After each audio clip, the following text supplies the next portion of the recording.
Hi, we're your Boardman Township trustees, Tom Costello, Brad Calhoun, and I'm Larry Moliterno. And we're here today with our fire chief, Mark Pitzer, and a couple big issues that we want to talk about as we get into the winter season. First of all, now, we've been settled in the fire station over there and now on Market Street. How's that going so far? And one of the issues we wanted to talk about is, has it improved our response times for the southern part of the township? Yes, so we settled into the new fire station back in June, and the past 6 months, I've been tracking on a monthly basis our response times to the south end of the township, and we have seen a dramatic improvement in our response times. We're seeing about an average of a minute to a minute and a half in some areas.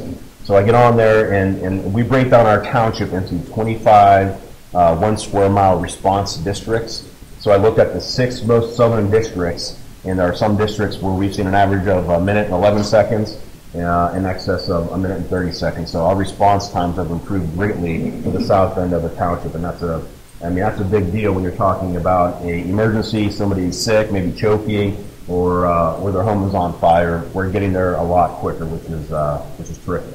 Just recently, I noticed the state has finally figured out our signalization. So I guess what do the people of the township need to know when they see those signals going off? What is happening right in front of the new fire station? Yeah, so now in front of the new fire station on Market Street there, you're going to see a emergency signal. There's a light just north of the station by the school, and then we also control the intersection at Market and Stadium Drive there. What happens is if we get a call for service, an emergency, our guys have a button inside the station that they press, and that will give that area, like at the intersection, they get a red light, and then the fire signal just to the north is a red light, and stops traffic so we can get out a lot quicker onto the highway.